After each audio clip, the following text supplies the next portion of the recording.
so we got to pick out the colors, and this is the third and final one. So yeah, I like it. I feel comfy in it, and I feel fast and fit.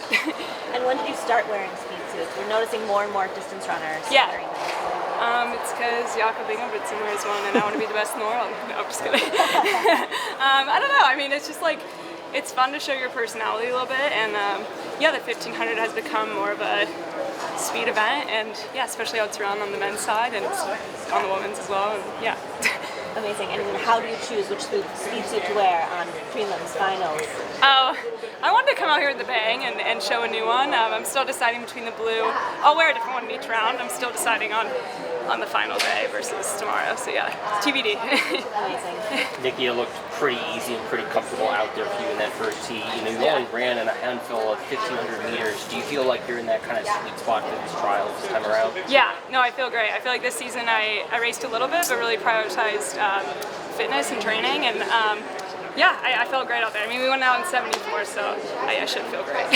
How much does having this competition on the second of the week of the trials kind of help you out? Whether it's mental preparation or physical preparation, how does having this event this late kind of help you in that mindset? Yeah, I think fitness-wise it gives me one more week, but honestly, emotionally and mentally it was kind of hard to wait around. I'm just such a track nerd, and I just wanted to get out there, so it just felt really good to start and finally. But yeah, I think the first half I got a ton of inspiration and saw a bunch of friends make the team, and so yeah, I'm just excited it's our turn now. Have you been here all week? No, I got here on Monday. So, yeah.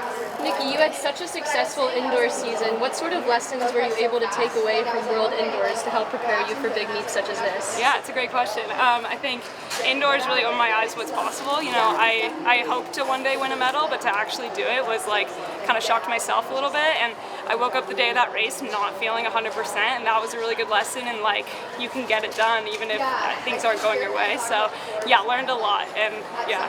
How much do you look back, just even 5 years ago from Doha, the World Championships, to now where you are, and just to know that like right now this could be your best shot to be able to make it to the Olympics in this event and really be able to obviously compete and potentially medal this season? Yeah, I mean, I think I've had a pretty progressive career. Like, my PR gets faster every year, and yeah, I mean, I have a great life outside of this, and I feel like I'm really going into this like I'm not going to lose anything. It's just something I'm going to gain, and but my life isn't going to get any better or worse from it, and so that's a really free way to run. You know, I think last trials I was under a lot of stress and pressure. I was like, my contract was up at the end of that year. I was like, shit, if I don't make the team, I might get dropped. Like, there's just like a lot of stress and pressure that I don't feel at all anymore. So yeah, I think I've come a long way. Speaking of PRs, obviously the last time you were here at Hayward, you're close to hitting the PR, obviously at that 3:59 time.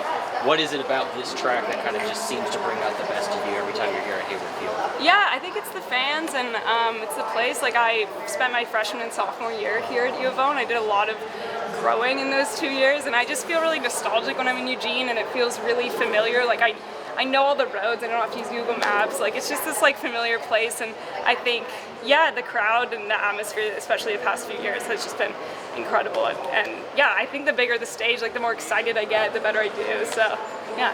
Is there a particular place you have to come back and check every time you're here in the city, and where is that, and what do you do? I really love Hendricks Park, and so last year when I won USA's, we were in an Airbnb up there, so I was like, we're doing the same thing this year, and yeah, I love that swing set up there, and it's just like a beautiful place, especially in the summer. Everything's green, and yeah, there's not a lot of rain, so yeah. Nikki, we saw the picture you posted at the back in college days, holding the finish line. Did you ever work anything around the trials during your time here? And if not, would qualifying, would that be pre-classic times 10? Yeah, no, I mean, I was here in 2014, 2015, so just before the 2016 trials, but no, I mean, it just looks so different from when I was a freshman here, but yeah, I think it would be pretty full circle to, this is where I started my collegiate career 10 years ago, to finish, not finishing, I'm not retiring, but yeah, just to, hopefully become an Olympian here would just be incredible, yeah. And speaking of that progression, the 10 years, a lot of technology has developed differently. It's bounce your tracks, bounce your shoes. Can you talk me through how you choose what spikes you're wearing, how that technology has changed? Totally. I mean, I get the luxury of trying a bunch of different spikes out, and I like a stiffer one, so I really like the on ones last year. They're really stiff, and yeah, but the Puma ones, something about them, like they're stiff and poppy, and I just run well in them, and I'm not going to change anything now, so yeah. And can you feel almost the difference when you think back to the collegiate days, the kind of shoes you were wearing? Totally, yeah. How so? I felt like might as well have been racing in socks. Like it was just like, it felt like nothing, you know, which was like good and bad. And sometimes it's nice to feel your foot hit the ground. But yeah, no, just it's night and day. Yeah. Nikki, they've added the repechage, that sort of holder round at the Olympics. What's your thought of that, just sort of in a competitive atmosphere?